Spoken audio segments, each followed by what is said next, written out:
Vamos passar ao professor Harry Santos, professor do curso de Direito, sem mais demora.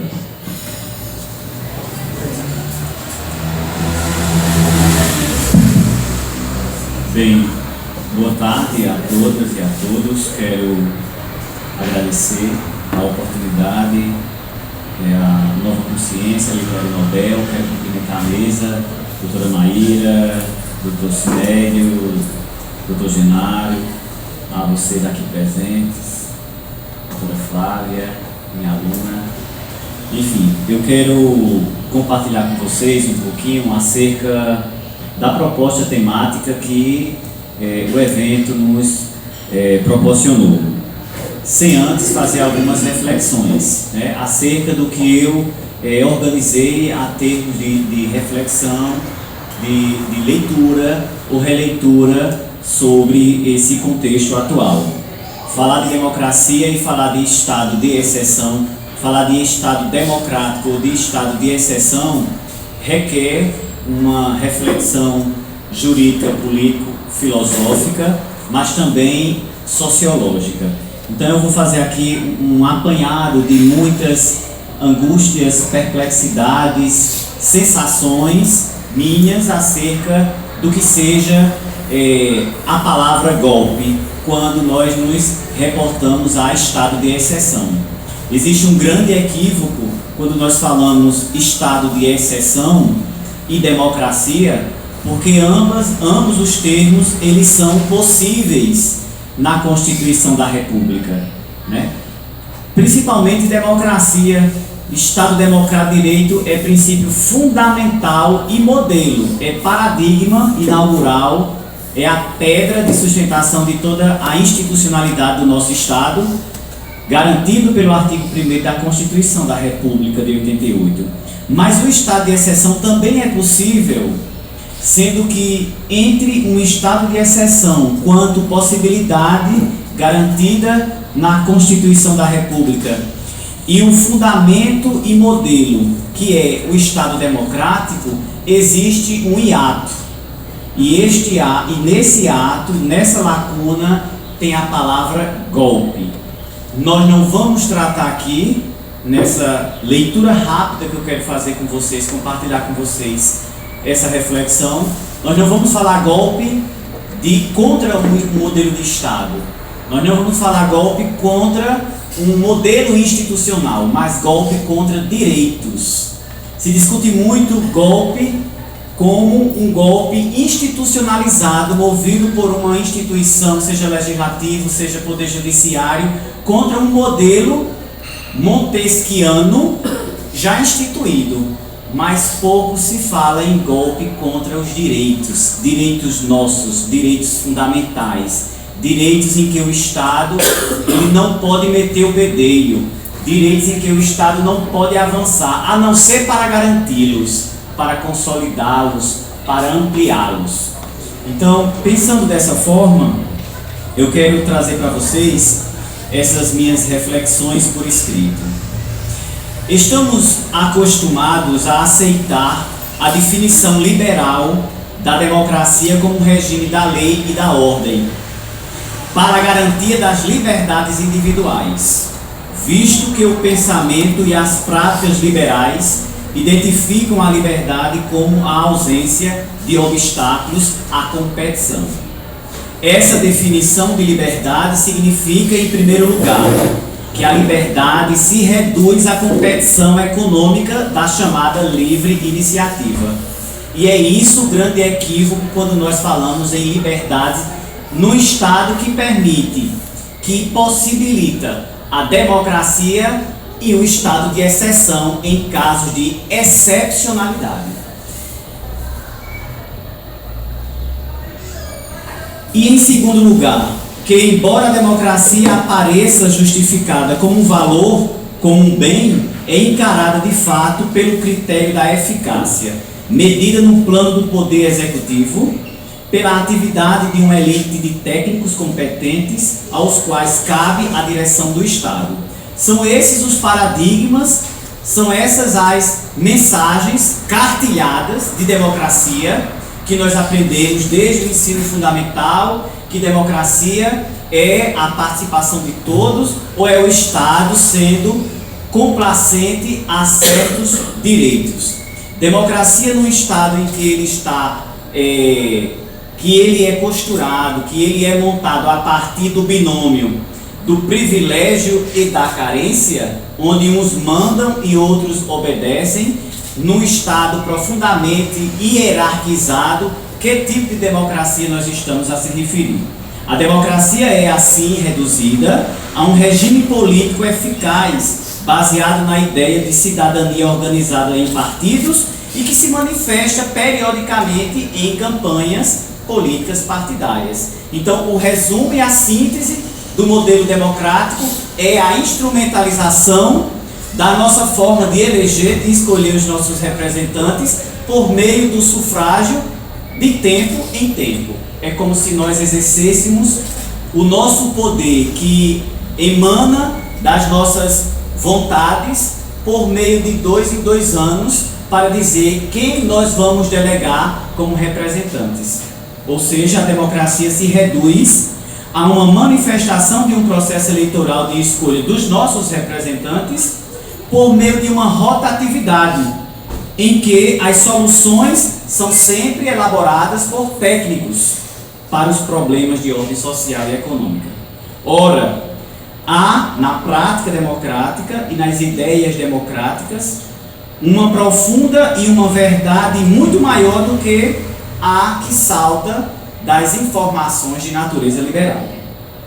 Podemos, em traços breves, caracterizar a democracia ultrapassando a simples ideia de um regime político identificado à forma de governo, tornando-a como forma geral de uma sociedade e assim considerá-la, a partir de 7 itens que, de forma bem sintética, eu vou trazer para vocês.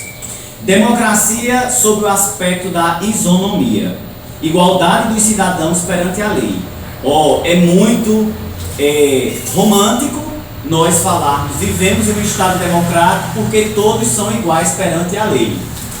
E essa é exatamente a fala que sustentou o ministro da Educação atual, provisório, portanto, em 2012, ser contra a propositura e o projeto da UNB de cotas raciais, naquela histórica e conhecida faculdade de elite de Brasília.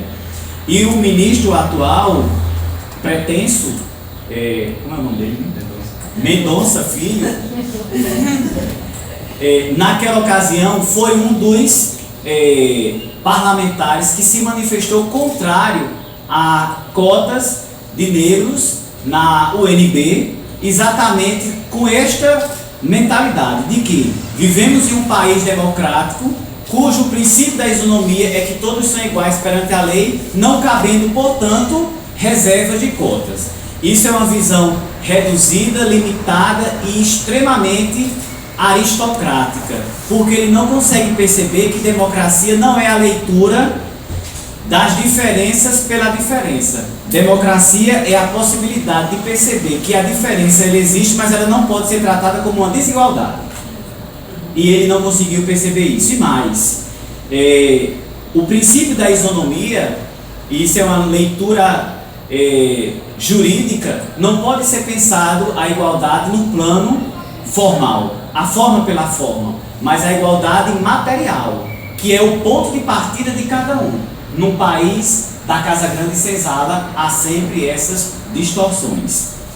Tendo como base o princípio da isonomia, a afirmação de que todos são iguais porque são livres, isto é, ninguém está sob o poder de um outro porque todos obedecem às mesmas leis, das quais todos são autores.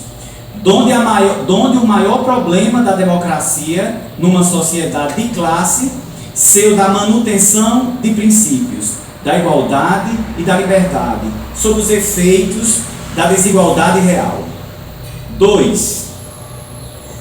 A democracia sob a forma política na qual, ao contrário de todas as outras, o conflito é considerado legítimo e necessário.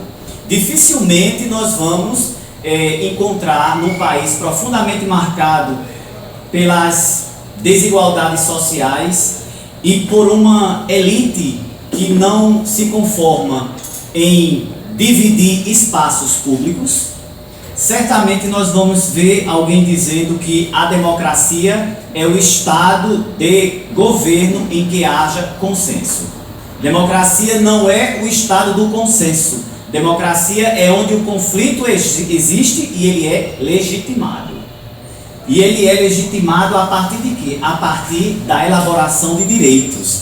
Então nós vimos agora recentemente, mesmo sob um rol de vetos da presidenta Dilma contra um projeto de lei que, a meu ver, ele é absolutamente inconstitucional, que é a lei antiterrorismo, que é muito mais uma necessidade de um acordo internacional em virtude dos eventos de repercussão nacional que o Brasil vai sediar agora, as Olimpíadas, porque para esses tipos de crime já existe o Código Penal brasileiro, mas o que foi que o senador Ronaldo Caiado, que foi o relator no Senado desse projeto, disse: o Brasil tem movimentos sociais violentos e o objetivo da lei do antiterrorismo é exatamente sufocar o conflito social, deslegitimando, criminalizando e fazendo com que eles sejam tipificados nas legislações extravagantes brasileiras. Ou seja, o alvo é o MST.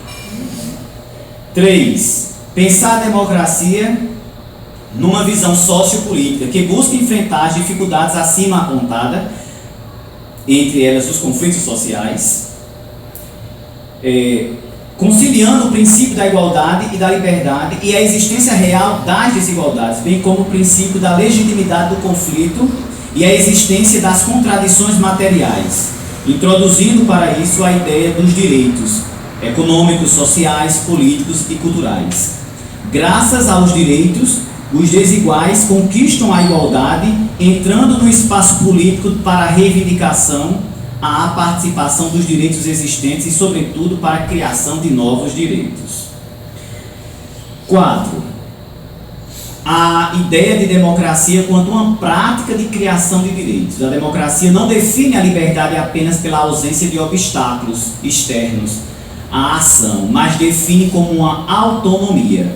5. Pensar a democracia a partir da criação de novos direitos. Surge como um único regime político realmente aberto às mudanças temporais, uma vez que faz surgir o novo como parte de uma existência e, consequentemente, a temporalidade é constitutiva do seu modo de ser, da maneira com que a democracia é socialmente e verdadeiramente histórica, isto é, aberta ao tempo.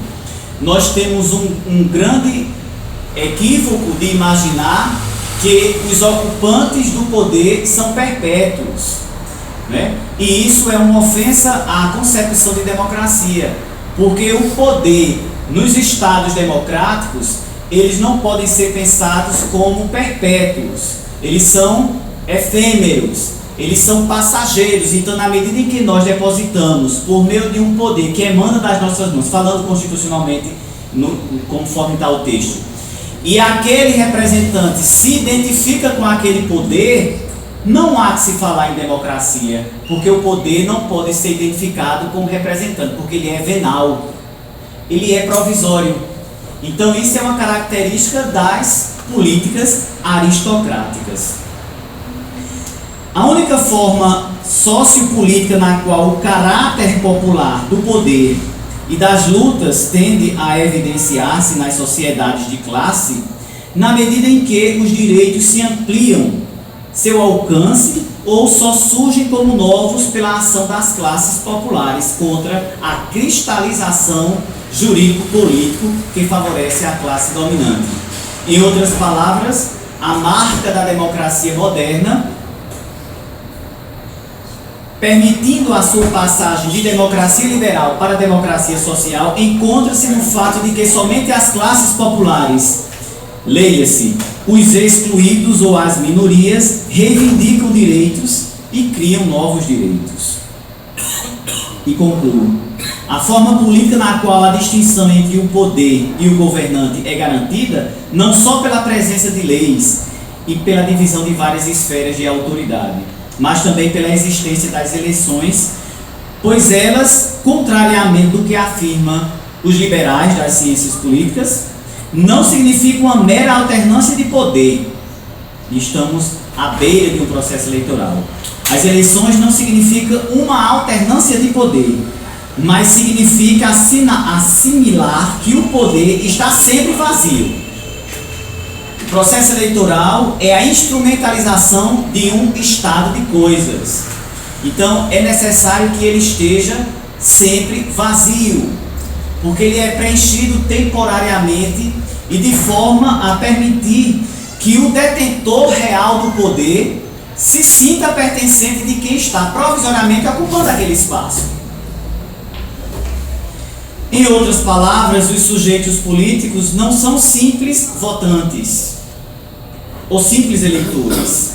Eleger significa não só exercer o poder, mas manifestar a origem do poder.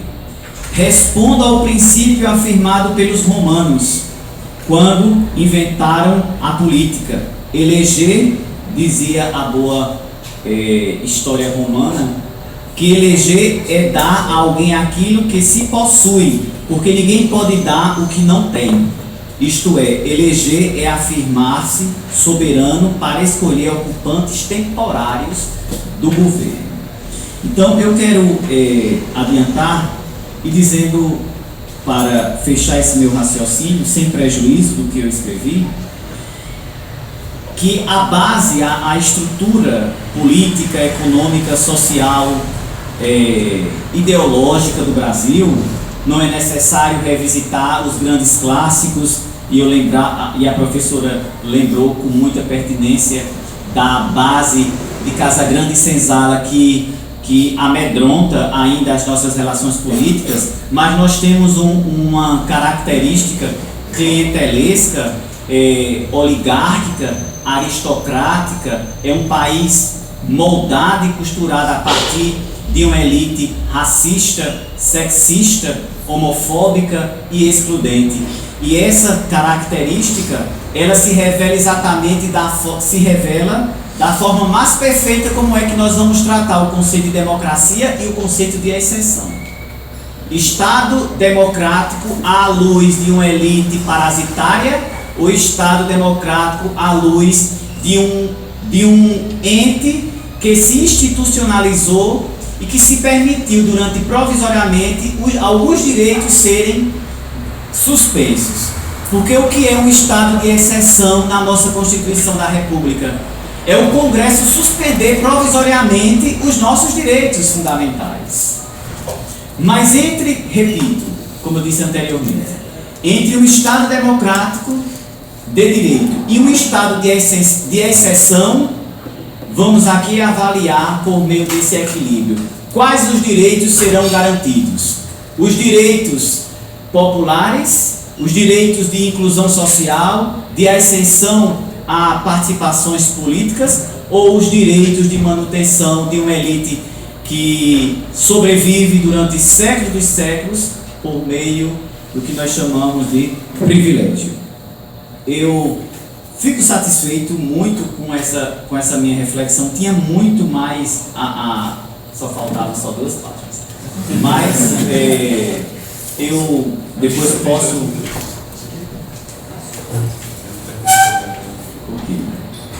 Não, eu vou dispensar, deixar para o debate e dizer da importância de estar aqui com vocês, dividindo essas inquietações, essas problematizações acerca do Brasil hoje, democracia ou exceção, e estamos à beira de um estado em que, se for levado à conclusão este golpe institucional e parlamentar, nós estaremos com os nossos direitos vulneráveis de morte, e nós não vamos mais poder falar em estado de exceção garantido constitucionalmente, mas um estado em que todas as garantias elas vão ser golpeadas, porque não basta golpear os direitos, mas golpear as garantias, aí sim estaremos no fundo do poço. Muito obrigado pela atenção de vocês.